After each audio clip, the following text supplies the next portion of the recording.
Hello my dear students. बेटा, हमारा YouTube channel physics by Imran sir, जिसमें आप सभी बच्चों का, प्यारे प्यारे से बच्चों का मोस्ट वेलकम है, स्वागत है। आप सभी का यहाँ पे हम मोस्ट वेलकम करते हैं अपने YouTube channel physics by Imran sir में। बेटा, पिछले लेक्चर में हमने आपको फिजिक्स का दूसरा चैप्टर वैद्युत फ्लक्स तथा गॉस की प्रमेय, उसको हमने फिनिश कर दिया था। छोटी छोटी सी चीजों से चलते हुए रेखीय आवेश घनत्व, सुनना गौर से मेरी बात, रेखीय आवेश घनत्व, वैद्युत पृष्ठीय आवेश घनत्व, क्षेत्रफल सदिश जिसको एरिया वेक्टर कहा था, वैद्युत फ्लक्स यानी इलेक्ट्रिक फ्लक्स, और गॉस की प्रमेय, गॉस की प्रमेय का निगमन, डेरिवेशन उसका, और इसके अलावा दो बहुत महत्वपूर्ण डेरिवेशन इस चैप्टर के। पहला, अनंत लंबाई के एक आवेशित सीधे तार के निकट वैद्युत क्षेत्र की तीव्रता के लिए व्यंजक। सेकंड, अनंत विस्तार की एक चादर के निकट वैद्युत क्षेत्र की तीव्रता के लिए व्यंजक। इन दो डेरिवेशंस के साथ चैप्टर को हमने फिनिश किया और बाद में अगले लेक्चर में सारे फार्मूलास को कलेक्ट करके हमने एक सूत्रावली बताते हुए, सारे सिंबलाइज करते हुए हमने आपको इस चैप्टर के जो बहुत इंपॉर्टेंट न्यूमेरिकल थे वो हमने आपको आप तक पहुंचाए। इस तरह से ये चैप्टर पूरा फिनिश हो गया। ठीक,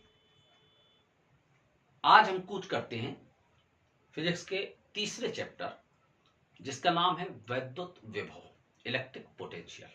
बातों में समय ना बर्बाद करते हुए, यह हम बार बार आपसे कहते हैं क्योंकि टाइम बहुत कम है बेटा, ठीक, और ज्यादा उछल कूद हमें आती भी नहीं है कि हम उतना चीखें, उतना चिल्लाएं, उतनी एक्टिंग करें, उतनी अदाएं दिखाएं, ये सब हमसे नहीं हो पाता है उतना।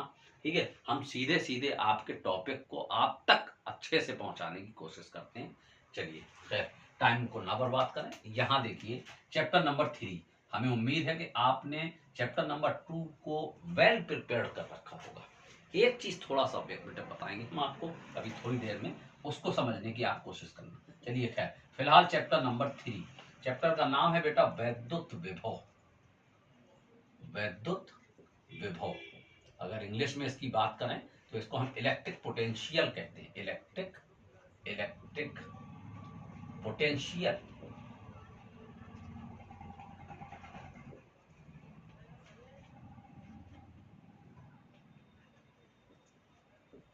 इलेक्ट्रिक पोटेंशियल, ठीक, वैद्युत विभव। बहुत ज्यादा इसको हम टाइम नहीं लेंगे, थोड़ा सा लेकिन कॉन्सेप्ट को समझने की कोशिश करें कि विभव होता क्या है। ठीक, वैद्युत का अर्थ बेटा पहले चैप्टर में भी बताया था कि वैद्युत का मतलब आवेश से होता है, और जो विभव है, विभव का मतलब किसी स्तर से होता है, किसी लेवल से होता है, किसी तल से होता है। कैसे समझाएं हम आपको? जैसे मान लीजिए कि एक वस्तु है कोई 50 डिग्री सेल्सियस की, बहुत ध्यान से आराम से समझना, डेफिनेशन हम बाद में लिखेंगे, और एक वस्तु है कोई 20 डिग्री सेल्सियस की। ये दोनों वस्तुओं को हमने आपस में कनेक्ट कर दिया, एक दूसरे के संपर्क में ले आए। अगर हम आपसे पूछें बेटा इस वस्तु से उस वस्तु में या इस वस्तु से इस वस्तु में ऊष्मा का स्थानांतरण होगा, कहां होगा? ऊष्मा का स्थानांतरण यहां से यहां होगा या यहां से यहां होगा।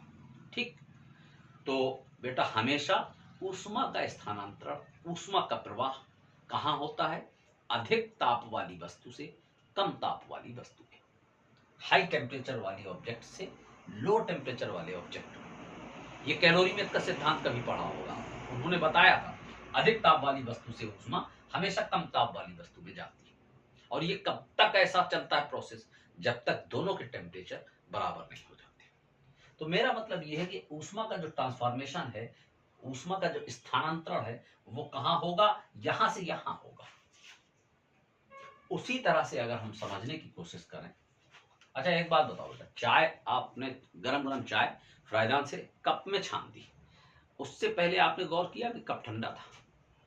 ऐसे पकड़े थे आराम से, है ना, खूब आराम से पकड़े थे। लेकिन जब आपने उसमें चाय छान दी तो फिर उसमें जो उसकी पकड़ने की हैंडल लगी रहती की उसकी, वो पकड़ के आप आराम से चाय पीते, क्योंकि कप गर्म हो जाता।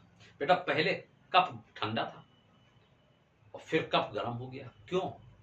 क्योंकि चाय हाई टेम्परेचर पे थी, खौलती हुई चाय थी तो 100 डिग्री सेल्सियस पे, और कप सामान्य टेम्परेचर पे था, मान लो थोड़ी देर के लिए 30 डिग्री सेल्सियस पे। अब चाय ऊष्मा देगी कप को और कप ऊष्मा लेगा, तो कप ने ऊष्मा ली इसलिए कप गर्म हो गया। अब समझ गए होंगे आप। तो हमेशा ऊष्मा का स्थानांतरण अधिक ताप वाली वस्तु से कम ताप वाली वस्तु में होता है। देखिए एक चीज को समझाने के लिए थोड़ा सा टाइम लग रहा है, लेकिन उसके चक्कर में कुछ और चीजें भी आप जान रहे हैं। दूसरी बात, अगर हम इस तरह से बात करें कि ये कोई बर्तन है और इसमें पानी भरा हुआ है, एक बर्तन कोई ये है और इसमें भी पानी भरा हुआ है, ठीक,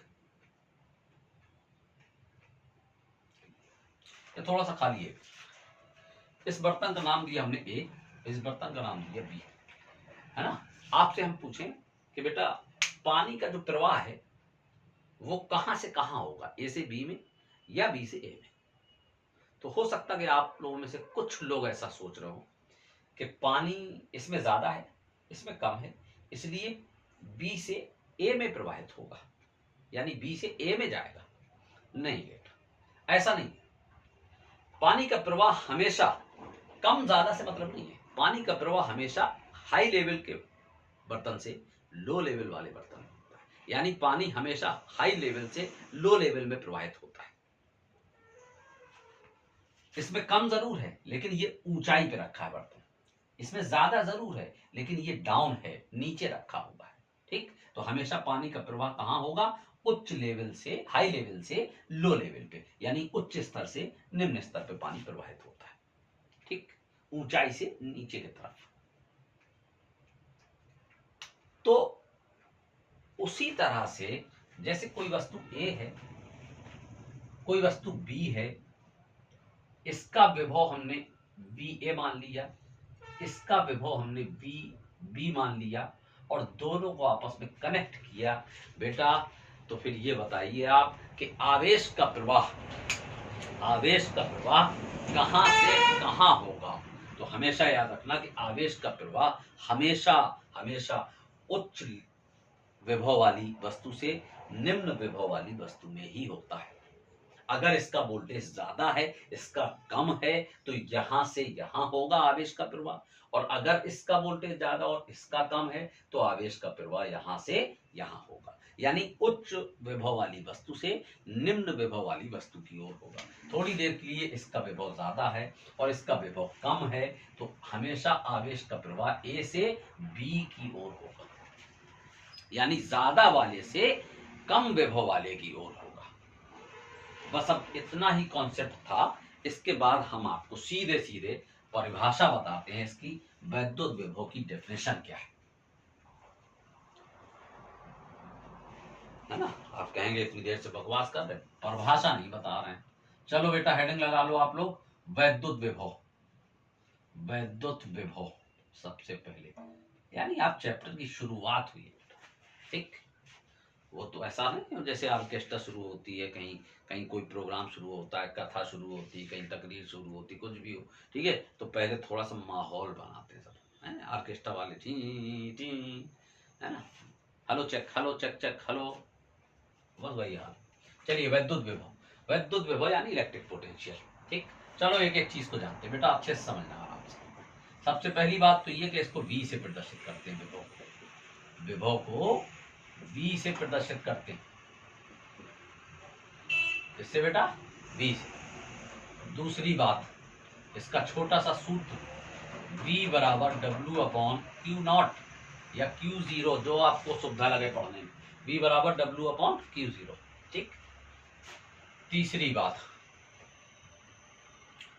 देखिए, अब आप ध्यान दें थोड़ा सा, सूत्र सामने, डेफिनेशन आप अपने आप लिखिए बना के, रटना नहीं है, अपने आप बनाइए। देखिए होता क्या है, जैसे ये परीक्षण आवेश है, अब ये परीक्षण आवेश कहीं कहीं मान लो बहुत दूर रखा है, बहुत दूर यानी अनंत पे मान लो, जिसका कोई अता पता नहीं, अनंत पर रखा है, और ये एक लाइन खींची, ये क्या है, मान लो ये वैद्युत क्षेत्र की लाइन है, ये यहां से यहां तक इलेक्ट्रिक फील्ड है, वैद्युत क्षेत्र। अब जब परीक्षण आवेश को बेटा अनंत से उठा के आप वैद्युत क्षेत्र तक लाओगे तो कुछ ना कुछ कार्य तो करना पड़ेगा, है ना। वही कार्य और परीक्षण आवेश के अनुपात को वैद्युत विभव कहते हैं। सुनिए आप क्या लिखेंगे एग्जाम में, अनंत पर रखे किसी परीक्षण आवेश को अनंत से वैद्युत क्षेत्र के अंदर किसी बिंदु तक लाने में किए गए कार्य और परीक्षण आवेश के अनुपात को वैद्युत विभव कहते हैं। किसी भी बिंदु तक, मतलब इस बिंदु तक या इस बिंदु तक या इस बिंदु तक, कहीं तक ले आओ आप, कुल मिला के अनंत से उसको उठा के वैद्युत क्षेत्र के अंदर ले आओ, आप कहीं पे भी ले आओ, यहां ले आओ, यहां ले आओ, यहां ले आओ, ठीक। तो किसी परीक्षण आवेश को अनंत से वैद्युत क्षेत्र के अंदर किसी बिंदु तक लाने में किए गए कार्य और परीक्षण आवेश के अनुपात को वैद्युत विभव कहते हैं। ओके, सूत्र के ही हिसाब से अगर आप देखोगे तो बेटा इसका मात्रक क्या होगा, समझ गए होंगे आप सब लोग। कार्य का मात्रक क्या होता, जूल होता है ना, बटे का मतलब प्रति। आवेश का मात्रक क्या होता, कूलाम होता है। इसलिए वैद्युत विभव का मात्रक क्या बना, जूल प्रति कूलाम, है ना, होता है। जिसे एक चीज और ध्यान दे बेटा, जिसे वोल्ट कहते हैं। क्या कहते हैं, वोल्ट कहते हैं, यानी जूल प्रति कूलाम होता है, उसी को हम शॉर्ट में कह देते हैं वोल्ट। तो अब आप हमेशा हमेशा के लिए वैद्युत विभव का मात्रक क्या याद कर लें, वोल्ट। विभव का मात्रक वोल्ट, विभव का मात्रक वोल्ट, ठीक। चलिए चौथा पॉइंट, जब इतना किया बेटा तो विमी सूत्र क्यों रह जाए इसका, है ना। तो इसका विमी सूत्र बनाइए फटाक से, है ना। कार्य का विमी सूत्र ml2t-2 अपॉन में आ जाओ। आवेश का विमी सूत्र पहले चैप्टर में बताया, AT। कंबाइन करो, सबको ऊपर ले जाओ तो ml2 t की पावर 1 है, 1 नीचे, ऊपर ले जाओ -1 हो जाएगा, और ये -2 तो t की पावर -3 बन गया। a की पावर 1 है, इसको ऊपर ले जाओ, a की पावर -1 हो गया, ठीक है। ये बाकी कचरा साफ कर दें। ml2t-3 a-1 होता है बेटा, ये इसका विमी सूत्र हो गया, ठीक। चलिए एक पॉइंट और, विभव जो है मेरे बेटा, विभव अदिश राशि होती है। कैसी, अदिश राशि होती है, यानी उसमें दिशा नहीं होती, है ना, उसमें दिशा की कोई जरूरत नहीं, ठीक। तो विभव अदिश राशि होती है, इसको नोट कर लें।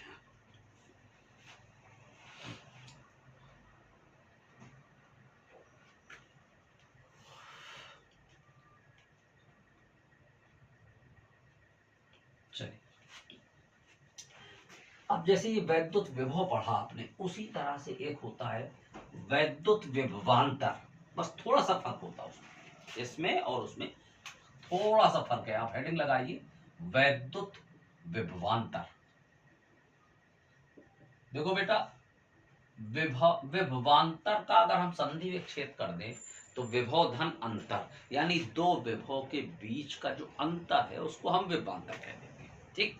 तो अब थोड़ा सा विभवांतर समझने की कोशिश कर रहे हैं आप। जैसे कि ये एक लाइन खींच दी और इसको क्या मान लिया, वैद्युत क्षेत्र। ये कोई वैद्युत क्षेत्र है, वैद्युत क्षेत्र का ये बिंदु A है और ये बिंदु B है। इस बिंदु पर विभव मान लिया VA, और इस बिंदु का जो विभव होगा उसको मान लिया VB, है ना।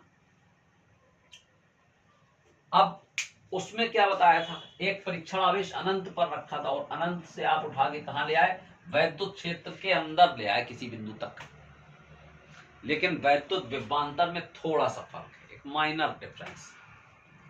आपको अनंत से नहीं लाना है परीक्षण आवेश को, वैद्युत क्षेत्र में ही रखा है। मान लीजिए थोड़ी देर के लिए कि कोई परीक्षण आवेश यहां पर रखा हुआ Q0 बिंदु बी पर, और उस परीक्षण आवेश को उठा के बी बिंदु से ए बिंदु तक लाए, तो कुछ ना कुछ कार्य करना पड़ेगा। वही कार्य और परीक्षण आवेश के अनुपात को वैद्युत विभवांतर कहते हैं। ए का विभव, बी का विभव, बी, दोनों के बीच अंतर कर दो तो ये हो गया विभवांतर। और किसके बराबर होगा? परीक्षण आवेश को एक बिंदु से दूसरे बिंदु तक, यानी बी से ए तक आप लाए ना खींच के, बिंदु बी से बी पर रखा परीक्षण आवेश और इसको खींच के आप कहां तक लाए? ए तक लाए। तो बी से ए तक लाए, यानी किसी एक बिंदु से दूसरे बिंदु तक लाए, तो लाने में कुछ ना कुछ कार्य करना पड़ा।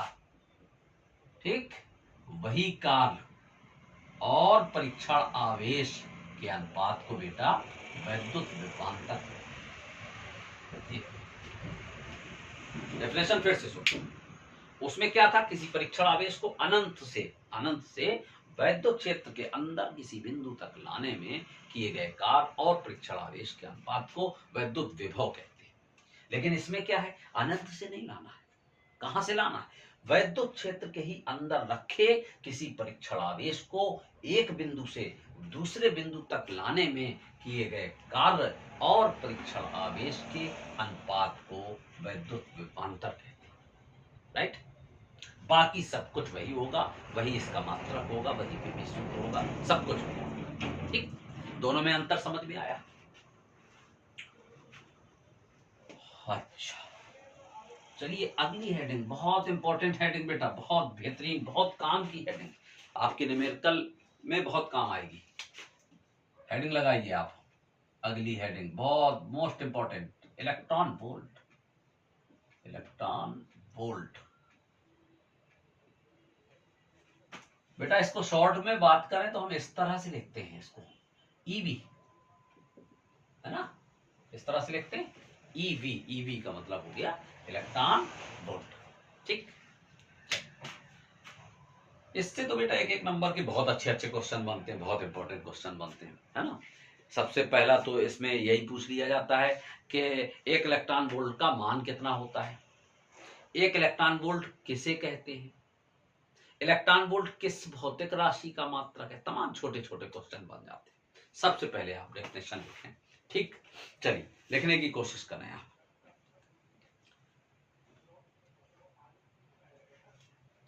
वह गतिज ऊर्जा जिसे कोई इलेक्ट्रॉन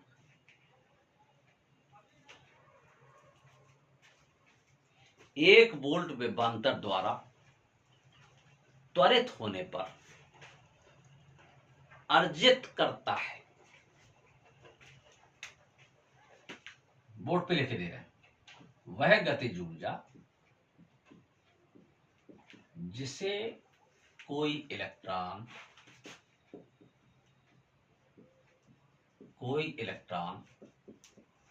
एक वोल्ट विभवांतर द्वारा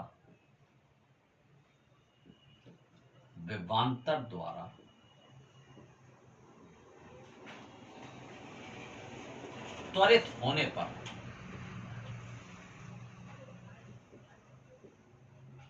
अर्जित करता है। अर्जित करने का मतलब ग्रहण करता है, उसे एक इलेक्ट्रॉन वोल्ट कहते हैं। एक इलेक्ट्रॉन वोल्ट कहते हैं वह गतिज ऊर्जा जिसे कोई इलेक्ट्रॉन एक वोल्ट विभवांतर द्वारा त्वरित होने पर अर्जित करता है, उसे एक इलेक्ट्रॉन वोल्ट कहते हैं। त्वरित होने का मतलब ये कि जैसे किसी इलेक्ट्रॉन ने एक वोल्ट विभवांतर पाया और वो एकदम दौड़ लगा गया, चल दिया, अपनी गति में परिवर्तन कर गया। ठीक, उसको कहते हैं त्वरित होना। अर्जित करता है, अर्जित करने का मतलब एब्जॉर्ब करता है, अपने अंदर ग्रहण कर लेता होती ऊर्जा। ठीक, उसे एक इलेक्ट्रॉन वोल्ट कहते हैं, 1 eV कहते हैं। एक पॉइंट इसका ये है कि ये किस भौतिक राशि का मात्रक होता है, ये बहुत आता है एक नंबर में, उसको आप याद रखिएगा। यह बेटा ऊर्जा का मात्रक होता है। किसका? यह ऊर्जा का मात्रक होता है। एक इंपॉर्टेंट क्वेश्चन इसमें 1 नंबर का बहुत पूछा जाता है कि 1 इलेक्ट्रॉन वोल्ट का मान कितना होता है। तो 1 इलेक्ट्रॉन वोल्ट का मान 1.6 इंटू 10 की घात -19 कूलाम होता है। अब आप कहोगे ये तो भाई इलेक्ट्रॉन का आवेश होता है, सॉरी कूलाम, आवेश का मात्रक कूलाम होता है। ये तो ऊर्जा है ना इलेक्ट्रॉन वोल्ट, तो ऊर्जा का मात्रक बेटा क्या होगा, जूल होगा। तो मेरा मतलब हम बताने ये जा रहे थे, उसी में थोड़ा सा बहक गए। आप कहोगे ये तो इलेक्ट्रॉन का आवेश होता है। हाँ होता है, जितना इलेक्ट्रॉन का बेटा आवेश होता है 1.6 इंटू 10 की घात -19 कूलाम होता है ना इलेक्ट्रॉन का आवेश, बस जितने कूलाम इसका आवेश होता है उतने ही जूल 1 इलेक्ट्रॉन वोल्ट का मान होता है। तो 1 इलेक्ट्रॉन वोल्ट बराबर 1.6 इंटू 10 की घात -19 जूल होता है।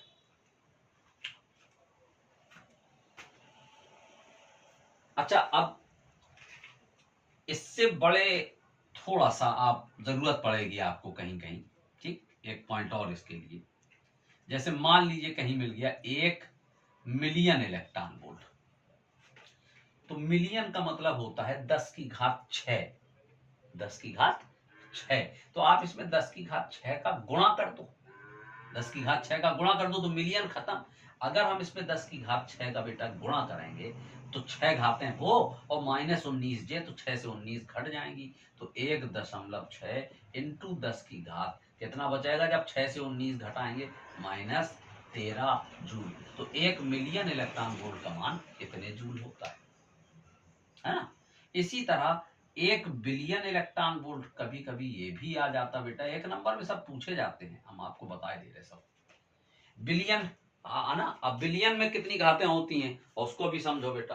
बिलियन में, जैसे मिलियन में 6 घातें, तो बिलियन में 9 घातें होती। अब इसमें 10 की घात 9 का गुणा करो आप। जब 10 की घात 9 का गुणा करेंगे तो 9 से 19 घटेगा, -10 बचेगा।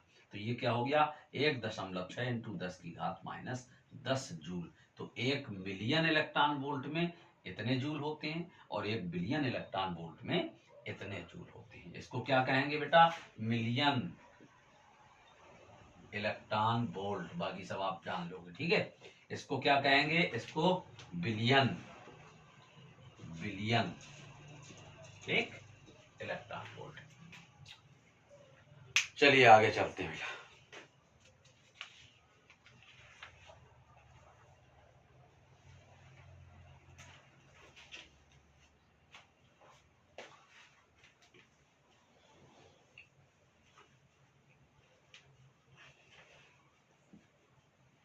बेटा बहुत इंपॉर्टेंट डेरिवेशन,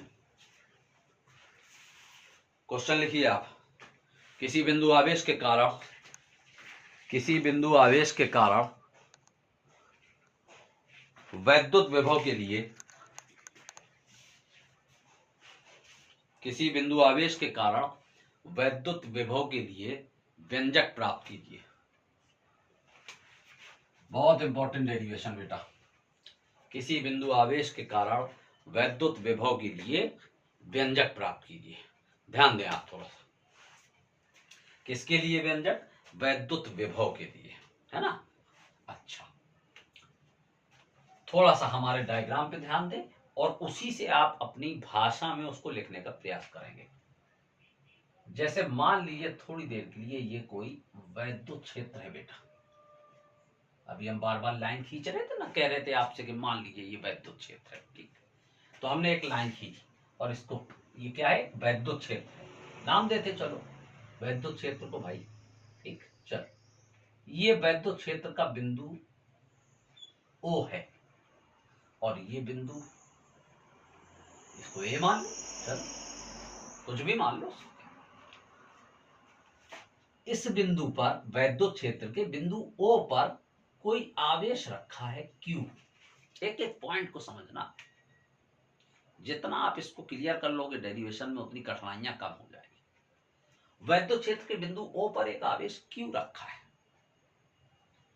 और इसी बिंदु से R दूरी पर एक बिंदु A है। बिंदु A पर आपको वैद्युत विभव ज्ञात करना बेटा। क्या ज्ञात करना है, वैद्युत विभव। जो आपका डेरिवेशन कह रहा, किसी बिंदु आवेश के कारण वैद्युत विभव के लिए व्यंजक प्राप्त कीजिए। ठीक, बिंदु ए पर वैद्युत विभव आपको ज्ञात करना, ध्यान रखना कि बिंदु ए पर ज्ञात करना। अब एक चीज थोड़ा सा और मान लीजिए कि बिंदु ओ से x दूरी पर, और आगे चलेगा थोड़ा सा, ये बिंदु O से x दूरी पर, यानी यहां पर,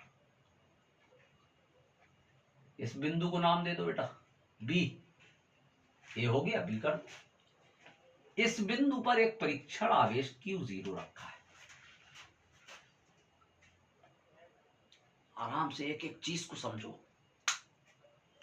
अब ये बताओ बेटा, ये धनावेश है भाई, माइनस तो नहीं लगा ना, धनावेश।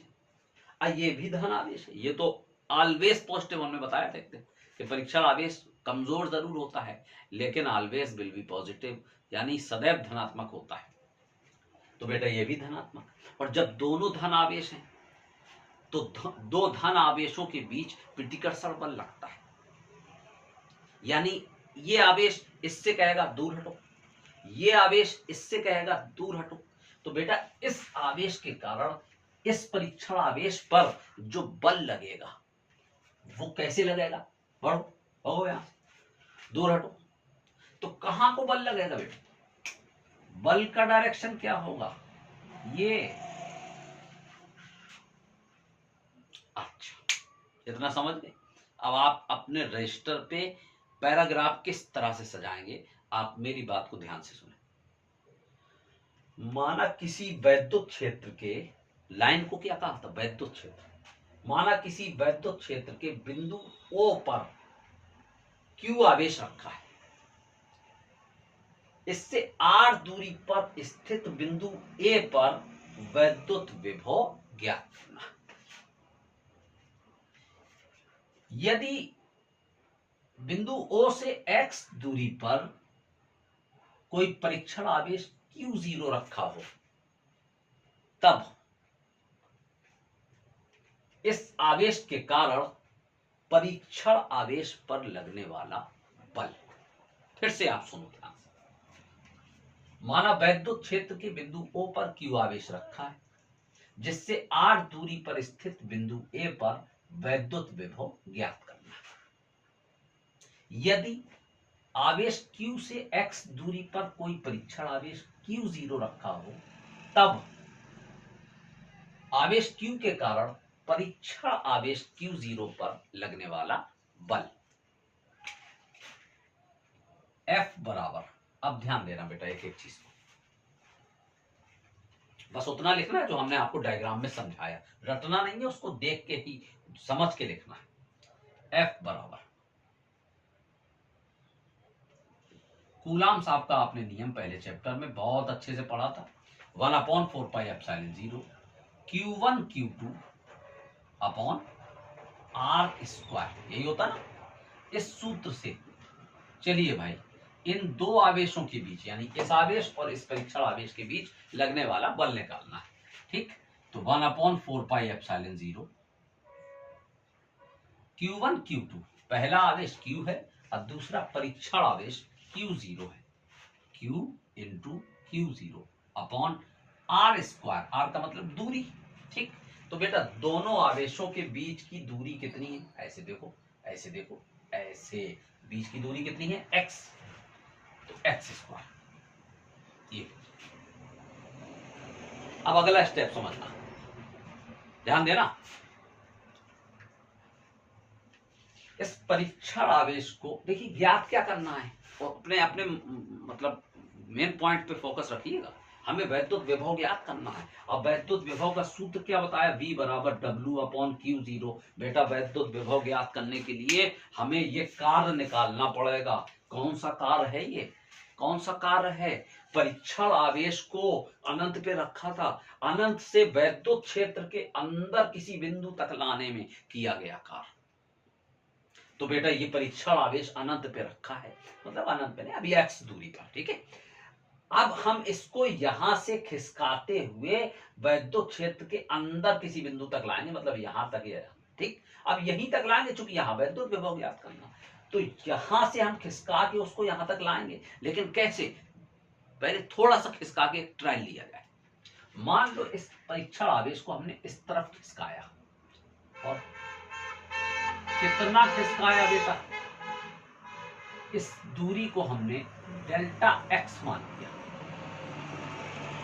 कितना, डेल्टा एक्स, ठीक है। डेल्टा एक्स दूरी तक हमने विस्थापित किया, उसको खिसकाया।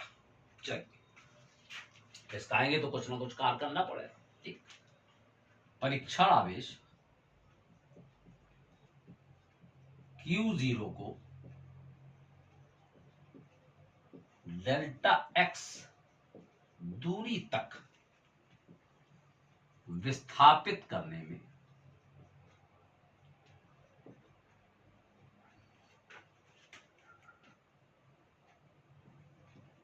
में किया गया कार्य। बेटा इस लाइन को आप समझें, डेल्टा परीक्षण आवेश को डेल्टा एक्स दूरी यहां पे रखा है, और यहां से इस तरफ खिसका रहा है, इस तरफ। तो अभी फिलहाल कितना खिसकाया, डेल्टा एक्स दूरी तक, और डेल्टा एक्स दूरी तक विस्थापित करने में किया गया कार्य। अच्छा, कार्य बराबर बचपन से पढ़ रहे हैं आप, बल इंटू विस्थापन होता है।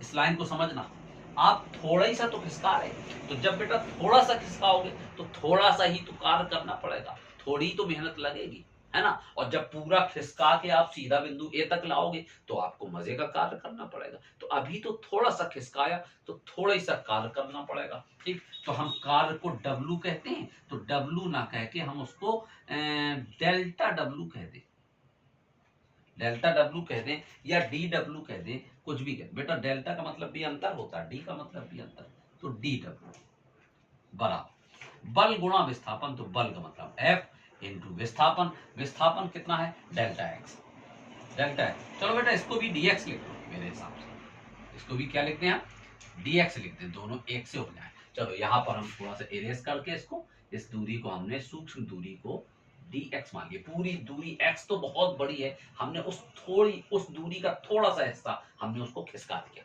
dx। तो dw बराबर f इंटू डी एक्स। चलो dw बराबर बेटा f का मान ऊपर से आप रख सकते हैं 1/4πε0 q0 अपॉन एक्स स्क्वायर और इंटू dx।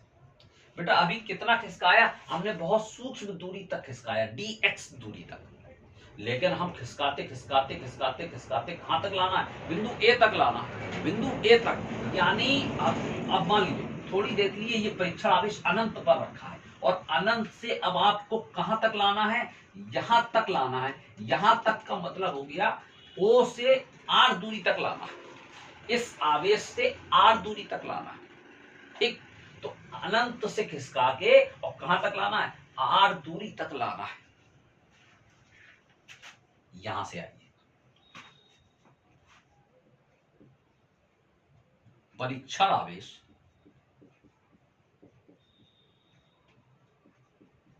Q0 को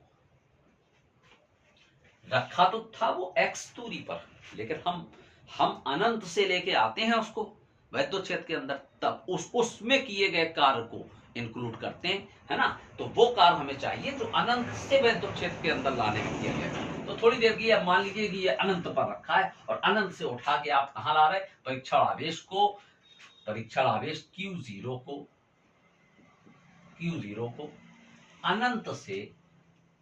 अनंत से आर दूरी तक लाने में किया गया कुल कार्य। बेटा अब कुल कार्य निकाल ले, है ना। तो अब एक बात समझ लो, हमें संपूर्ण कार्य निकालने के लिए दोनों तरफ का इंटीग्रेशन करना पड़ेगा, यानी समाकलन करना पड़ेगा। ये एक नई मुसीबत आप लोगों के लिए आ गई, और खास तौर से बायो वाले स्टूडेंट्स के लिए, है ना। क्योंकि बायो वाले स्टूडेंट्स मैथमेटिक्स से कोई रिश्तेदारी तो उनकी दूर दूर तक है नहीं, है ना। और अब हमें तो थोड़ा सा डर ये लग रहा है, क्योंकि लड़कियां तो मैथमेटिक्स बहुत कम लेती हैं, तो मालूम ये चला कि उनके लिए ज़्यादा मुसीबत है। ठीक, तो बेटा लेकिन डरने की ज़रूरत नहीं, घबराने की ज़रूरत नहीं, अपना बीपी ना बढ़ाओ, खासतौर से लड़कियां बेटा ब्लड प्रेशर अपना ना बढ़ाएं। हम आपके सामने खड़े हैं, कोशिश करेंगे आप तक पहुंच जाए। चलिए, दोनों तरफ अब आप इंटीग्रेशन करिए, कुल कार्य निकालना है। तो हमने इस तरफ भी इंटीग्रेशन लगाया बेटा, इस तरह से ये इंटीग्रेशन का चिन्ह होता है, समाकलन कहते हैं इसको हिंदी में, dw बराबर, इस तरफ भी इंटीग्रेशन का चिन्ह लगाएं और जो भी लिखा है वो लिख दें, 1/4 pi epsilon 0 q0 upon x square dx, ये लिखा था बेटा। ठीक, चलिए इंटीग्रेशन का मतलब क्या है बेटा, यहाँ पे कोई संख्या दिख रही नहीं दिख रही, हम नहीं जब कोई संख्या नहीं दिख रही तो हम 1 मान सकते हैं अपने तरफ से। अब यहाँ रफली समझना, हम यहाँ पर 1 मान सकते हैं बेटा। 1 का इंटीग्रेशन जो होता है, 1 का जो इंटीग्रेशन होता है, मतलब जिसके रिस्पेक्ट में हम इंटीग्रेशन कर रहे हैं, ये जो dw लिखा है, dw का मतलब w के रिस्पेक्ट में कर रहे हैं, तो जिसके रिस्पेक्ट में इंटीग्रेशन कर रहे हैं बस 1 का इंटीग्रेशन वही हो जाता है। यानी जैसे dw लिखा तो w के रिस्पेक्ट में कर रहे हैं ना, तो 1 का इंटीग्रेशन w हो जाएगा। अगर यहाँ dx लिखा हो तो x के रिस्पेक्ट में करेंगे तो 1 का इंटीग्रेशन x हो जाएगा। अगर यहाँ dt लिखा है ना, तो t के रिस्पेक्ट में करेंगे तो 1 का इंटीग्रेशन t हो जाएगा। तो जिसके रिस्पेक्ट में कर रहे हैं उसका इंटीग्रेशन वही हो जाता है। w के रिस्पेक्ट में कर रहे हैं तो 1 का इंटीग्रेशन क्या हो जाएगा, w। एक चीज और बता दें बेटा, कहां से अनंत से आप आर दूरी तक ला रहे हैं तो उसकी एक लिमिट है ना, कि कहां से कहां तक ला रहे हैं, तो लिमिट हमेशा यहां पर लगाई जाती है। ये अनंत से कहां तक ला रहे हैं, आर तक, आर दूरी, तो ये लोअर लिमिट कहलाती है, निम्न सीमा, और ये अपर लिमिट कहलाती है, इसको उच्च सीमा कहते हैं, अनंत से आर दूरी तक। चलिए अब एक चीज और दर्ज करो, ये किसके रिस्पेक्ट में है, यहाँ जैसे यहाँ डब्ल्यू लिखा था तो डब्ल्यू के रिस्पेक्ट में, यहाँ डी एक्स लिखा है तो एक्स के रिस्पेक्ट में। किसी को घबराने की जरूरत नहीं, लड़कियां हो लड़के हो, मैथमेटिक्स लिए हो या बायो लिए हो, किसी को घबराने की जरूरत नहीं, पूरा स्टेप हम क्लियर करके ही जाएंगे। ये एक्स के रिस्पेक्ट में, तो बेटा जब हमें एक्स के रिस्पेक्ट में इंटीग्रेशन करना होता है तो हम एक्स की ही जो एक्स के पद हैं उन्हीं को हम रखते हैं, बाकी सब हमारे लिए बेकार है, कोई उसका मतलब नहीं है। तो जैसे ये एक्स स्क्वायर है तो इसको रखें इंटीग्रेशन के अंदर, अब बाकी जो है वो सब का सब हम इंटीग्रेशन से बाहर कर दें, कांस्टेंट वैल्यू मानी जाती सब। तो चलो 1/4 पाई एप्सिलॉन 0 को बाहर कर दो, q0 को बाहर कर दो, है ना। अब इंटीग्रेशन में बेटा क्या बच जाता है, लिमिट है इंटीग्रेशन से r, और बचा क्या बेटा, ये सब बाहर हो गया तो बचा 1/x स्क्वायर, है ना, 1/x स्क्वायर। अच्छा अपॉन में x स्क्वायर है, ऊपर कर देंगे तो x की पावर -2 हो जाएगा, और क्या बचा, dx बचा। ठीक, इतना भी क्लियर हो गया होगा। चलिए w बराबर 1/4 पाई एप्सिलॉन 0 q0, है ना, q और q0। अब ध्यान देना बेटा, x की पावर -2 है, हमें इसका इंटीग्रेशन करना है। अब इंटीग्रेशन क्या होता है बेटा, इंटीग्रेशन करते समय हमेशा उस वेरिएबल की एक पावर बढ़ जाती है। जैसे ये x की पावर -2 है, जब इसका इंटीग्रेशन करेंगे तो इसमें एक घात बढ़ जाएगी। अब -2 में एक बढ़ा तो -1 हो गया, -1। अच्छा जो घात इस वक्त अवेलेबल है इंटीग्रेशन करने के बाद, है ना, जो संख्या यहाँ घात में अवेलेबल है वही संख्या हम बटे में लेते हैं, -1। और इंटीग्रेशन करने के बाद बेटा ये जो लिमिट है वो इस तरफ लगा दी जाती है। बेटा I am very very sorry, very very sorry, एक छोटी सी हम गलती कर गए उससे, लेकिन आपको डिस्टरबेंस कुछ नहीं होगा, हम उस गलती को 1 सेकंड में सुधार दे रहे हैं। बेटा आप बल देख रहे थे इस तरफ लग रहा, और परीक्षण आवेश को आप विस्थापित कर रहे थे तो किस तरफ, इस तरफ विस्थापित कर रहे थे। बल इस तरफ, विस्थापन इस तरफ। जब बल की दिशा के विपरीत विस्थापन होता है तो बेटा वो विस्थापन ऋणात्मक माना जाता है, इतनी सी बात है। तो जहां आपने dx रखा है ना, dx वो कैसा होगा, वो ऋणात्मक होगा बेटा, बस इतना ध्यान रखना। ये लीजिए, चलिए, और इस माइनस को बेटा हम बाहर कर दें, अगले स्टेप में यहां पे लगा देना, यहां पे लगा, ठीक। कोई परेशानी तो नहीं बेटा डिस्टरबेंस से, वो तो बता देना हमें, ठीक। चलिए, ये बेटा माइनस लग गया, ठीक। चलो, W बराबर Q0 दिखाई दे ना बेटा, इस Q0 को उठा के यहाँ ले आओ, यहाँ बटे में अपॉन Q0, ठीक। चलो बाकी सब बना रहने दो। अब सुनो, माइनस, देखो -1 है ये, इस -1 को बाहर ले आओ, क्योंकि हमें लिमिट रखना फंक्शन में, हमें संख्या से मतलब नहीं होता, फंक्शन में लिमिट रखना पड़ती है। अभी हम बता रहे लिमिट रखने का भी तरीका। इस -1 को बाहर ले आओ, और माइनस ये पहले से है तो प्लस हो गया, माइनस माइनस खत्म, बचा 1/4πε0 इंटू Q। अच्छा बेटा, इसको तो हम बटे में ले आए, अब यहां देखो क्या बचा, ये -1 बाहर निकल गया, इसको हम बटे में ले गए, तो यहाँ पे x की पावर -1 बचा x की पावर -1, और x की पावर -1 को अगर आप नीचे उतार दोगे तो ये x की पावर +1 हो जाएगा, x की पावर +1 हो जाएगा, और 1 जो है घात में नहीं लिखा जाता, ये गंदी बात होती है, ठीक। एक घात बेटा कभी नहीं लिखी जाती, और लिमिट क्या है, अनंत से r। अब आप बस इसी में टेंशन में हैं, अरे भगवान लिमिट का क्या होगा, लिमिट का कुछ नहीं होगा बेटा, समझो। W/Q0 बोलो क्या बता गए इससे पहले, अभी हम W/Q0 किसका सूत्र था, वैद्युत विभव का, और वैद्युत विभव को V से प्रदर्शित करते हैं, ठीक। तो ये हो गया V बराबर 1/4πε0 इंटू Q। अब लिमिट को समझो बेटा, समझो, लिमिट हमेशा अपर लिमिट पहले रखी जाती है, फिर माइनस लगा के लोअर लिमिट रखी जाती है ना। कहाँ रखी जाती है, फंक्शन में। फंक्शन का मतलब जिसका रिस्पेक्ट था वही फंक्शन माना जाता है। तो फंक्शन है x, x की जगह पे आप पहले अपर लिमिट रख दो, यानी r रख दो x की जगह, फिर माइनस लगा के इसी x की जगह पर लोअर लिमिट यानी इंफिनिटिव रख दो। तो चलो, x की जगह r रखेंगे तो 1/r, माइनस x की जगह इंफिनिटिव रखेंगे तो 1/इंफिनिटिव, और 1/अनंत का मान बेटा हमेशा याद रखना, 1/अनंत का मान, 1/अनंत का मान 0 होता है, ठीक। तो v बराबर क्या हो गया, 1/4πε0, है ना। और बेटा 1/अनंत का मान 0 होता है, तो इसका तो खेल खत्म हो गया, इसको खत्म करो, यहां से हटाओ, तो बचा क्या, Q/r, Q/r।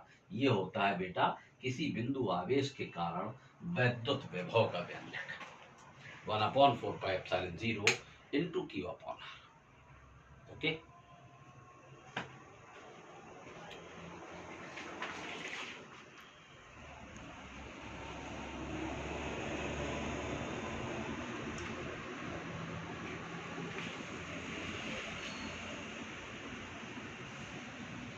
चलिए बेटा, एक बहुत इंपॉर्टेंट डेरिवेशन आपने सीख लिया आज, और कहीं कोई प्रॉब्लम हो तो आप हमें कमेंट बॉक्स में बता देना, हम आपको कोशिश करेंगे कि इसकी जो भी छोटी छोटी कमियां आपको महसूस हो रही हो, प्रॉब्लम समस्याएं आपके सामने आ रही हो, तो हम उनको जल्दी से दूर कर दें, ठीक।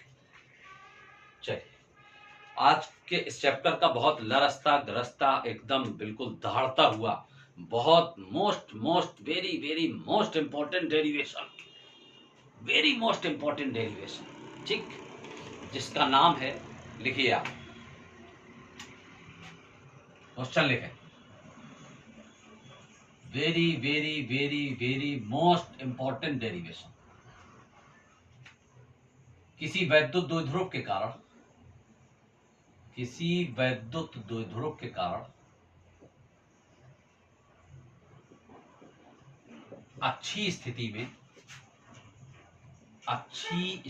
में वैद्युत, आप लोग सोच रहे हो सर भटक गया क्या है, ये तो बता गए हैं सर, क्वेश्चन भटक गया हमें लग रहा सर आज। बेटा भटके नहीं है, हमने वो आपको बताया था, किसी वैद्युत द्विध्रुव के कारण अच्छी स्थिति में वैद्युत क्षेत्र की तीव्रता के लिए व्यंजक, लेकिन ये क्या है, वैद्युत विभव के लिए व्यंजक प्राप्त कीजिए, व्यंजक प्राप्त कीजिए बेटा, व्यंजक प्राप्त कीजिए। क्वेश्चन आपका हो गया। बस बेटा इसमें कहीं कोई प्रॉब्लम नहीं होगी, इंपॉर्टेंट तो बहुत है ना, इंपॉर्टेंट तो बहुत है। थोड़ी सी इसको डोज दे दी जाए, ये मक्कारी कर रहा है, या तो भूखा है प्यासा है, और इसको बेटा कुछ नहीं देंगे तो हम आप लोग बैठ जाएंगे। और ये तो चलो भाई इसको डोज दे दीजिए।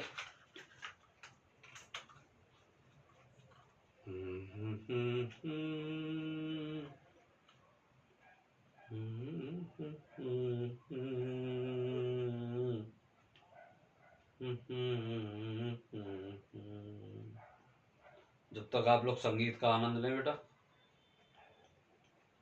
इसको जब तक हम खिला पिला दें।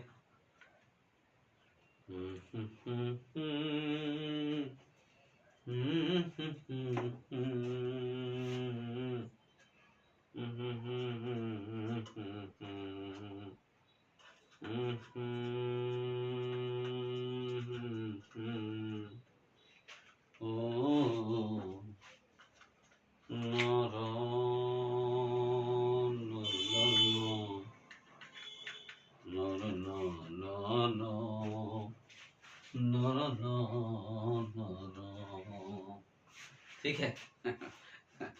चलिए, फटे बांस की आवाज सुन ली ना, बदल लिया सबने।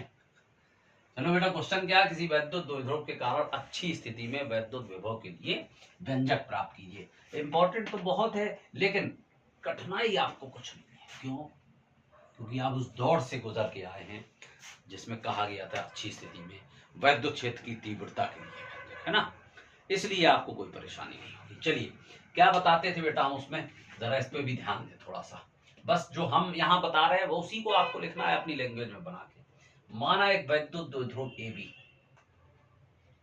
नाम दे दो बेटा वैद्युत द्विध्रुव को ए बी। अच्छा, वैद्युत द्विध्रुव कैसे बनता है? समान और विपरीत आवेशों से। समान का मतलब परिमाण एक जैसे होंगे, विपरीत का मतलब चिन्ह अलग अलग होंगे। ठीक, तो चलिए मान लिया हमने ये माइनस क्यू आवेश है, यहाँ पर माइनस क्यू आवेश रखा हुआ है ना, और यहाँ पर प्लस क्यू आवेश रखा हुआ है। माना एक वैद्युत द्विध्रुव ए बी जो दो आवेशों माइनस क्यू और प्लस क्यू से मिलकर बना, जिनके बीच की दूरी 2L यही होता था ना। इसके मध्य बिंदु O से R दूरी पर स्थित बिंदु C पर अच्छी स्थिति में वैद्युत विभव ज्ञात करना है। इतना लिखने में कोई प्रॉब्लम नहीं होना चाहिए बेटा आपको, ठीक, क्योंकि जितनी क्लियरिटी से हमने आपको उन डेरिवेशन में जो लैंग्वेज बताई थी बेटा, वो ऐसी लैंग्वेज है कि मल्टी लैंग्वेज है, वो मल्टीपर्पस है ना, 2 in 1 3 in 1 हर जगह काम करेगी आपको। तो देखो वही लैंग्वेज है सेम, इसको आप समझिए। माना एक वैद्युत द्विध्रुव ए बी जो दो आवेशों प्लस क्यू और माइनस क्यू से मिलकर बना है, जिनके बीच की दूरी 2L है। इसके मध्य बिंदु O से R दूरी पर स्थित बिंदु C पर अच्छी स्थिति में वैद्युत विभव ज्ञात करना है। इसको हम इससे मिला दें बेटा थोड़ा सा, ठीक। चलिए, तो इससे पहले छोटी सी एक चीज बताना चाहिए हमें आपको, हम थोड़ा सा भूल गए बेटा, लेकिन खैर यहां रफली समझो, फिर चलते हैं डेरिवेशन। आज की वीडियो थोड़ा सा लंबी हो जाएगी, उसमें टेंशन लेने की जरूरत नहीं, लेकिन आज ये चैप्टर पूरा फिनिश हो गया, ऐसा मान लीजिए। इस वीडियो में फिनिश हो जाएगा, अगली वीडियो में आपको सिर्फ न्यूमेरिकल लगाना है, यानी 2 ही वीडियो में आपका ये चैप्टर खत्म। बाकी में 4 लगे, 3 वीडियो लगे, इसमें आपको 4 और 3 लेक्चर में नहीं, 2 ही लेक्चर में पूरा चैप्टर फिनिश। आज ये वो हुआ जा रहा है, और कल के लेक्चर में आपको न्यूमेरिकल हो जाएंगे, चैप्टर फिनिश। थोड़ा सा लंबी वीडियो हो जाएगी। चलिए, हम पिछले एक चीज बताना भूल गए थे, जैसे कई आवेशों का समूह आपको अगर दिया है तो बेटा वैद्युत विभव कैसे निकालते हैं, ठीक। तो मान लीजिए थोड़ी देर के लिए ध्यान देना बेटा, एक आवेश ये कोई बिंदु O है, और यहां से एक आवेश यहां रखा है Q1, कितनी दूरी पर, R1 दूरी पर। एक आवेश यहां रखा है -Q2, कितनी दूरी पर, R2 दूरी पर। एक आवेश यहां रखा है Q3, कितनी दूरी पर, R3 दूरी पर। एक आवेश यहां रखा है -Q4, कितनी दूरी पर, R4 दूरी पर। ऐसा मतलब कई आवेशों का एक झुंड है, समूह है। और जब कई आवेशों के कारण बेटा हम वैद्युत विभव निकालते हैं, वैद्युत विभव निकालते हैं, तो क्या करते हैं, परिणामी वैद्युत विभव। देखो वैद्युत विभव का अभिहाल आप सूत्र पढ़ के जा रहे हैं, 1/4πε0 × Q/R। इसी सूत्र से आप Q रखते जाओ, R रखते जाओ। और परिणामी वैद्युत विभव जब कई आवेशों के कारण, जैसे यहाँ पर 4 आवेश हैं, 1 2 3 4, 4 आवेश हैं, तो जब 4 आवेश के कारण आप वैद्युत विभव निकालोगे तो परिणामी विभव क्या होगा, V1 + V2 + V3 + V4। जब आप 2 आवेशों के कारण वैद्युत विभव निकालोगे तो परिणामी विभव क्या होगा, V = V1 + V2। जब आप 3 आवेशों के कारण वैद्युत विभव निकालोगे तो परिणामी विभव क्या होगा, V = V1 + V2 + V3। जितने आवेश के कारण आप विभव निकालोगे उनका परिणामी विभव उतने विभव के योग के बराबर होता जाएगा। ठीक, चलिए तो जैसे हमें इसका निकालना है तो अब हम क्या कहेंगे, 1/4πε0 इंटू Q/R। तो पहला आवेश देखो Q1 और दूसरा, और पहला आवेश Q1 और दूरी क्या है उसकी, दूरी है R1, तो Q1/R1। फिर प्लस, अब जब दूसरा विभव निकालेंगे तो दूसरे आवेश के कारण, तो वो क्या होगा, 1/4πε0 -Q2/R2। जब तीसरा आवेश निकालेंगे तो तीसरा विभव, तो फिर कहेंगे 1/4πε0 Q3/R। मेरा मतलब ये कि 1/4πε0 तो सब में आ रहा, तो फिर पहले विभव में क्या बचेगा, Q1/R1, है ना, प्लस, और दूसरा विभव जब निकालेंगे तो उसका आवेश कितना था, माइनस में था, तो यहाँ बेटा प्लस की जगह माइनस हो जाएगा, -Q2, और दूरी कितनी है उसकी, R2/R2 प्लस। जब तीसरा विभव निकालेंगे तो बेटा तीसरे विभव का आवेश क्या है, Q3, और दूरी कितनी है बेटा उसकी, R3। जब चौथे का निकालेंगे तो उसका आवेश क्या है बेटा, -Q4 अपॉन उसकी दूरी कितनी है बेटा, R4। इस तरीके से उसका हम परिणामी विभव निकाल लेते हैं। चाहे जितने आवेश दिए हो उसका परिणामी विभव उतने ही विभव के योग के बराबर होगा। 2 आवेश होंगे तो 2 विभव का योग V1 + V2। 3 आवेश होंगे तो परिणामी विभव V = V1 + V2 + V3। इस तरीके से हम परिणामी विभव कई आवेशों के कारण निकाल लेते हैं। चलिए अब अपने मुद्दे पे आ जाइए बेटा। अच्छी स्थिति में वैद्युत विभव के लिए व्यंजक आपने सुन लिया, फिर से आप एक बार ध्यान दें। माना एक वैद्युत द्विध्रुव AB जो 2 आवेशों +Q और -Q से मिलकर बना है, जिनके बीच की दूरी 2L है। इसके मध्य बिंदु O से R दूरी पर स्थित बिंदु C पर अच्छी स्थिति में वैद्युत विभव ज्ञात करना। अच्छी स्थिति में उसी अक्ष पर, है ना, याद होगा आपको पिछला डेरिवेशन, वैद्युत विभव ज्ञात करना। ठीक बेटा, इस पूरे सिस्टम में कितने आवेश हैं, एक -Q, दूसरा +Q, 2 ही आवेश हैं। तो परिणामी वैद्युत विभव बिंदु C पर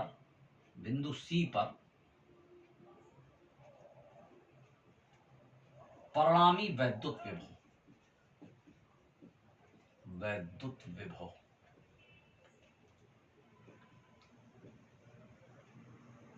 V बराबर, बेटा जब पूरे सिस्टम में 2 ही आवेश हैं तो परिणामी विभव 2 विभव के योग के बराबर होगा, V = V1 + V2। चलो बेटा, अभी हाल विभव का सूत्र सिद्ध करके आप के सामने रखा हमने, 1/4πε0 Q/R, ये विभव का सूत्र होता है।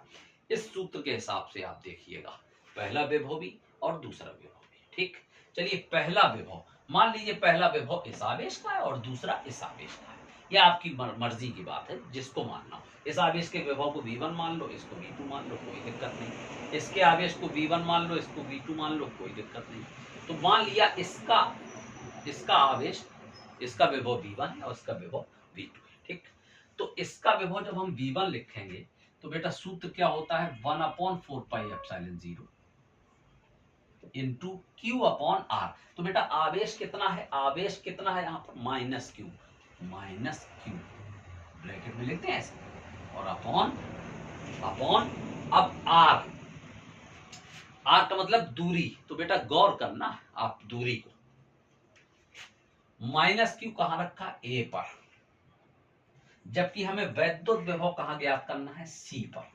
तो ए से सी तक की दूरी, ए से सी तक की दूरी, या ये कह दो कि सी से ए तक की दूरी, बात बराबर, सी से ए तक की दूरी को हम आर कहेंगे। तो चलो बेटा देखो, सी से ए तक, चलो ये यहां से चलो, सी के सामने से यहां से यहां तक चले आओ चले आओ चले आओ, कितना हो गया, आर हो गया। अब यहां से यहां तक कितना होगा बेटा, ये दूरी कितनी होगी, गौर करो, ये पूरी दूरी 2l है और ये मध्य बिंदु है, तो आधी इस तरफ हो गई और आधी इस तरफ हो गई, ठीक।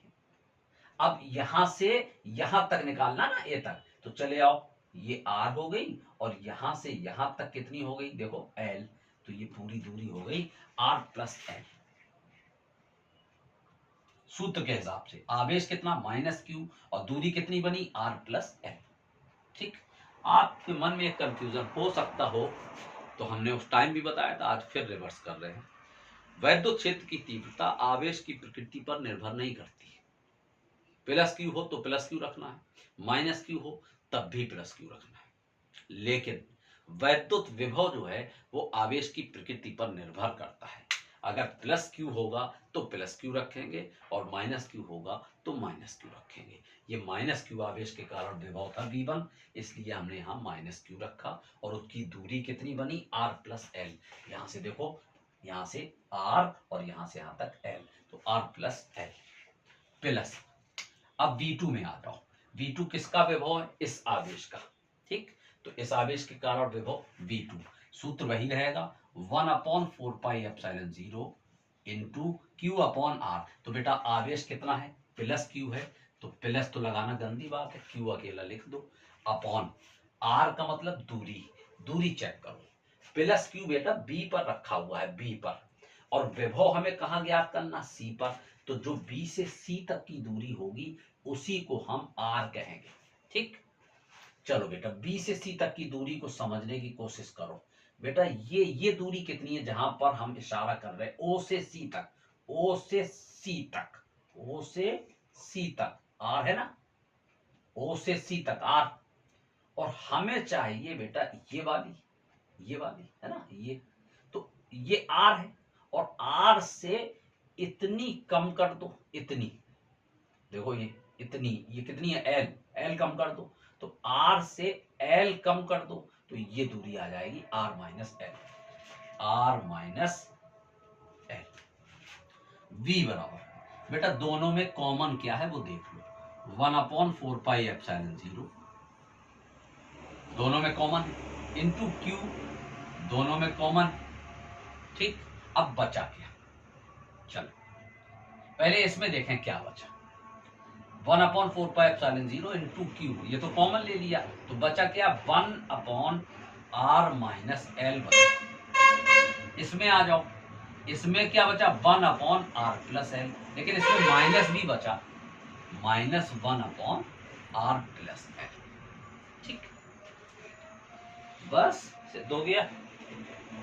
चल v बराबर 1/4πε0 इंटू क्यू, बेटा इन दोनों में एलसीएम ले लो, एक r प्लस एल ले लो और दूसरा r प्लस एल ले लो, देखना बेटा क्या बच रहा, इससे ये कैंसिल, ये बचा, इसका ऊपर 1 में गुणा किया, r प्लस एल हो गया, माइनस इससे ये कैंसिल, ये बचा, इसका 1 में ऊपर गुणा हो गया, r माइनस एल हो गया।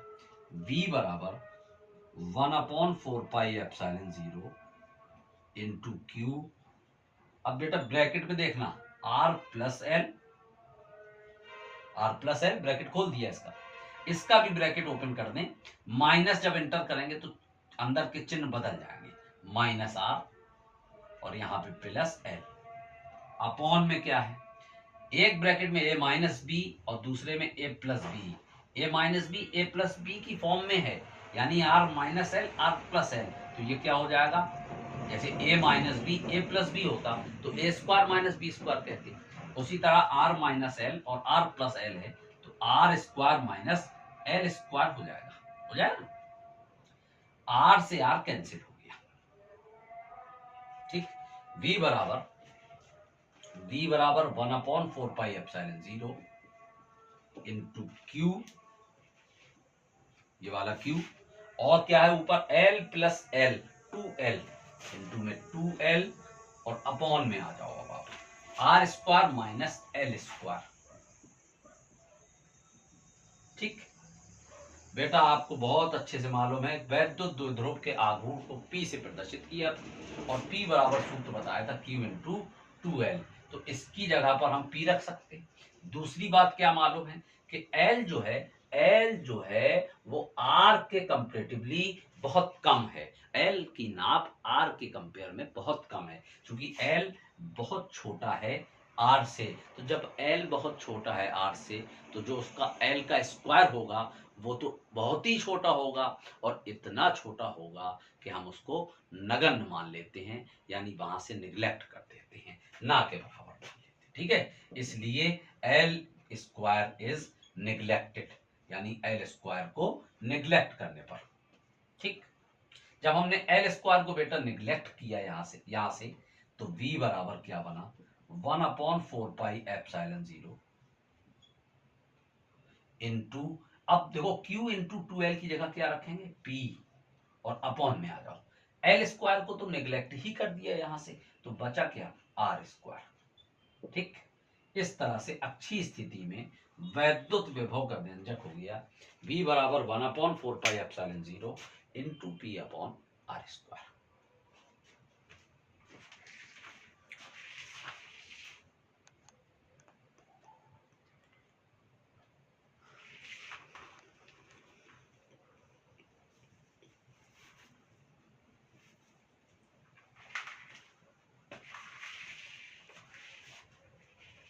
चलिए सेम यही क्वेश्चन, एक 5 मिनट और लेंगे हम आपके, सेम यही क्वेश्चन आपका जो है ये अच्छी स्थिति थी, और अब आपको बता दें हम निरक्षी स्थिति। क्वेश्चन लिख लीजिए, किसी वैद्युत द्विध्रुव के कारण निरक्षी स्थिति में वैद्युत विभव के लिए व्यंजक प्राप्त कीजिए। किसी वैद्युत द्विध्रुव के कारण निरक्षी स्थिति में वैद्युत विभव के लिए व्यंजक प्राप्त कीजिए। बेटा इस क्वेश्चन को अथवा करके और लिखो, कभी कभी परीक्षा में ये क्वेश्चन दूसरे टाइप से पूछा जाता है। कैसे पूछा जाता है, लिखिए, सिद्ध कीजिए कि निरक्षी स्थिति में वैद्युत विभव शून्य होता है। सिद्ध कीजिए कि निरक्षी स्थिति में वैद्युत विभव शून्य होता है। चलो बेटा समझने की कोशिश करो, ठीक। आंसर में हेडिंग डाल लेना व्यंजक।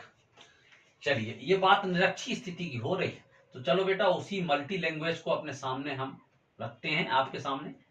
माना एक वैद्युत द्विध्रुव ए बी जो दो आवेशों प्लस क्यू और माइनस क्यू से मिलकर बना है, जिनके बीच की दूरी 2L है, सब कुछ वही चल रहा ना। इसके मध्य बिंदु O से R दूरी पर स्थित निरक्षी स्थिति में, अक्षी में नहीं बेटा, अक्षी का मतलब उसी अक्ष पर, उसी लाइन पर, निरक्षी का मतलब उस लाइन से, उस अक्ष से हट के निरक्षी स्थिति में बिंदु C पर वैद्युत विभव ज्ञात करना। कितनी दूरी पर बेटा, ये R दूरी पर, ठीक। ये दूरी कितनी, R। अच्छा बेटा ये पूरी दूरी 2L है और ये मध्य बिंदु है, तो आधी इधर हो गई, L इधर हो गई और L इधर हो गई, ठीक। चलिए बाकी कहां जाएगी, और ये पूरी दूरी तो 2L है ना, तो L यहां तक हो गई इस तरफ, और L इधर हो गई, तो बाकी किधर गई फिर, ढूंढ रहे आप लोग। अरे वाह, शोले पिक्चर में सुना नहीं था आसरानी का डायलॉग है, मेजर जनरल आसरानी गब्बर सिंह को पकड़ने के लिए निकले, पीछे पीछे उनके पुलिस वाले जेल से जैसे ही बाहर आए, बोले आधे इधर जाओ, आधे इधर जाओ, बाकी मेरे पीछे आओ। घुस गए जंगल में दौड़ते हुए, पीछे मुड़ के देखा, फौज गायब, सामने देखा गब्बर सिंह खड़ा, समझ रहे? हाँ, तो आधे इधर और आधे इधर, तो बाकी कहाँ कुछ है ही नहीं, जो बचे ही नहीं कुछ, तुम रहेगा कहाँ? ठीक, चलो बिंदु आर दूरी पर बिंदु सी पर निरक्षीय स्थिति में वैद्युत विभव ज्ञात करना। बेटा इसको हम इससे मिला दे थोड़ा सहारे के लिए, परेशान तो नहीं हो रहे? इसको इससे मिला दे, अरे अपना काम चलाना है बेटा, सब कुछ करना पड़ता है? ये दूरी बेटा आर है, गौर से देखो ये दूरी आर है। बेटा ये समकोण त्रिभुज लग रहा, तो फिर ये लंब हुआ कि नहीं, और ये आधार हुई ये भुजा एल, तो फिर ये भुजा बेटा कितनी होगी? कर्ण अंडर रूट लंब आधार स्क्वायर प्लस लंब square, L square plus R square. ये आधार है, ये लंब है, तो कर्ण कितना होता है? अंडर रूट लंब स्क्वायर प्लस आधार स्क्वायर, या आधार स्क्वायर प्लस लंब स्क्वायर, तो आधार स्क्वायर प्लस लंब स्क्वायर। ठीक, अच्छा इसमें आ जाओगा तो ये एल है, ये आर है, तो ये भी कर्ण उतना ही होगा, under root L square plus R square. Very good, ये दूरियां तो दोनों बराबर की हैं। चलो बेटा भाषा लिख लोगे अपने मन से, है ना? माना एक वैद्युत द्विध्रुव ए बी जो दो आवेशों प्लस क्यू और माइनस क्यू से मिलकर बना है, जिनके बीच की दूरी 2l है। इसके मध्य बिंदु O से r दूरी पर स्थित बिंदु C पर निरक्षीय स्थिति में वैद्युत विभव ज्ञात करना है। ये दूरी पूरी 2l है, तो आधी जो है l यहाँ हो गई, और मध्य बिंदु से इस तरफ l हो गई, मध्य बिंदु से इस तरफ भी l हो गई, और ये दूरी r थी। जब ये l है ये r है, तो ये बनी under root L square plus R square. चलिए सबसे पहले हमें परिणामी वैद्युत विभव बिंदु C पर निकालना, यही आपका आंसर है बेटा, है ना? यही आपका व्यंजक है। क्या निकालना? बिंदु C पर निरक्षीय स्थिति में वैद्युत विभव, बिंदु C पर परिणामी वैद्युत विभव। बेटा पूरे सिस्टम में कुल कितने आवेश दिखाई दे रहे हैं? कुल कितने आवेश? एक ये दिख रहा है, एक ये दिख रहा, बस दो ही आवेश है। तो जब दो ही आवेश है तो परिणामी वैद्युत विभव V बराबर V1 प्लस V2, यानी दो विभव के योग के बराबर होगा। ठीक, अच्छा चलो V1 क्या होगा? V1 मान लो इसका विभव है, और V2 इस आवेश का विभव है, तो चलो इस आवेश का विभव निकालें। क्या होगा? 1/4πε0 इंटू क्यू बेटा सूत्र लिख दें अलग से, 1/4πε0 इंटू Q/R। तो Q कितना रखना है अपन को? -Q, और अपॉन में दूरी, R का मतलब दूरी, तो बेटा दूरी कितनी है? इस आवेश को देखो यहाँ पे रखा A पर, और विभव कहाँ ज्ञात करना? C पर, तो A से C तक की जो दूरी है उसको हम R कहेंगे। ये under root L square plus R square plus, चलो V2 इस आवेश के कारण विभव निकालो, सूत्र वही रहेगा 1/4πε0 इंटू Q/R। तो आवेश कितना है? Q की जगह Q रख दो, R का मतलब दूरी, तो बेटा दूरी देख लो, ये आवेश कहाँ रखा? B पर, अब विभव कहाँ ज्ञात करना? C पर, तो B से C तक की दूरी under root L square plus R square. तो V बराबर, बेटा कॉमन देखो दोनों में क्या दिखाई दे रहा, देखो ये दोनों में है, Q दोनों में है, ये दोनों में है, कॉमन ले लो। 1/4πε0 दोनों में कॉमन लिया, Q दोनों से कॉमन लिया, 1/√L square plus R square दोनों से कॉमन लिया। ठीक है, तो बेटा बचा क्या? जब इतना कॉमन ले लिया तो यहाँ ये भी कॉमन ले लिया, तो यहाँ बचा -1, ये सब कॉमन ले लिया, तो यहाँ बचा +1, अब -1 से +1 कैंसिल हो गया, तो ये हो गया 0, और जहां से यहाँ पे 0 हुआ जैसे ही, तो 0 ने मारी ठोकर इस पूरे को, सत्यानाश, सब 0। तो B बराबर क्या हो गया? 0। इसलिए निरक्षीय स्थिति में वैद्युत विभव 0 होता है।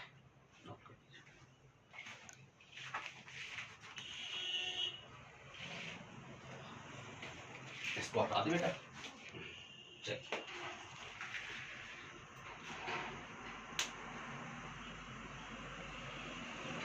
चलिए तो आज के लेक्चर को हम यहीं पे एंड करेंगे। थोड़ी सी वीडियो लंबी हुई, थोड़ा सा मेहनत आपको भी पड़ी पढ़ने में, और थोड़ी सी हमको भी पढ़ाने में मेहनत पड़ी, लेकिन कम से कम जो है एक टेंशन खत्म हो गई। आने वाले नए लेक्चर में हम आपको सीधा सीधा इस चैप्टर के मोस्ट इंपॉर्टेंट न्यूमेरिकल लगवाएंगे और इसके बाद आपका चैप्टर एकदम फिनिश, यानी 2 ही लेक्चर में फिनिश हो जाएगा। ठीक, तो थोड़ी बहुत लंबी हो जाए वीडियो, चिंता मत किया करो बेटा, क्योंकि हमारी वीडियो हो सकता है कि compare than 5-10 minute, 8 minute, 7 minute, 6 minute लंबी हो जाए, क्योंकि हमारी कोशिश ये रहती है कि आज बेटा आप जो तैयारी कर रहे हैं, तो ये समझिए चूंकि टाइम बहुत कम है, आज जो आप तैयारी कर रहे हैं वो सीधा सीधा आपके यहाँ पहुंचना चाहिए। अब वो टाइम नहीं है कि हम पहले अपने रजिस्टर में पहुंचाएं, फिर रजिस्टर से फिर हम यहाँ पहुंचाएं कंधों कंधों तक, ठीक है, और फिर एक दिन उठाएं रजिस्टर तो कंधों से उठा के फिर हम जो है यहाँ पे पहुंचाएं, और फिर परीक्षा के टाइम हम फिर 2 दिन पहले रिवीजन करें तो यहाँ लाएं। ये टाइम नहीं है। अब बेटा सीधा सीधा यहाँ होना चाहिए। परीक्षा के एक दिन पहले मौका मिलता ही है तो थोड़ा सा आप एक नज़र डाल लें, ताकि वो जो यहाँ है वो कहीं थोड़ा खिसक के यहाँ तो नहीं आ गया, यहाँ से यहाँ तो नहीं आ गया, बस बाकी रहे इतने में ही। तो हमारी ये कोशिश है कि अब आप इतने में ही रहे जो भी पढ़ें, ठीक, अब इससे बाहर ना पहुँचे, ठीक है। तो चलिए हम आपको मतलब कोशिश ये कर रहे हैं कि उतनी डोज दें जिसमें आप थके ना और बोर ना हो। ठीक, आज की वीडियो ज़रूर लंबी हो गई, हम आपसे माफ़ी चाहेंगे। तो डोज हम उतनी दें जिसमें आप बोर ना हो, बल्कि आप इंटरेस्टेड तरीके से आप अपने लेक्चर को पढ़ें, अपनी टॉपिक को तैयार करें, ठीक, और जिसमें आप थकें भी ना। और इतनी डोज ही आपकी अगर मिलती रही आपको, तो उम्मीद है कि आप परीक्षा तक आपने अपने बहुत सारे इंपॉर्टेंट क्वेश्चन का एक बहुत बड़ा कलेक्शन करके आप निकलेंगे। तो इसी उम्मीद के साथ आज हम इस लेक्चर को समाप्त करते हैं, लेकिन बेटा एक थोड़ी सी उम्मीद के साथ समाप्त करेंगे कि बेटा हम बहुत मेहनत आप लोगों के लिए कर रहे हैं। Please subscribe my channel physics by Imran sir, please. Okay, नए लेक्चर में हम आपको इस चैप्टर के न्यूमेरिकल के साथ आएंगे, और तब तक के लिए बेटा आप लोग अपने स्वास्थ्य का और अपनी पढ़ाई का विशेष ध्यान रखें, ठीक।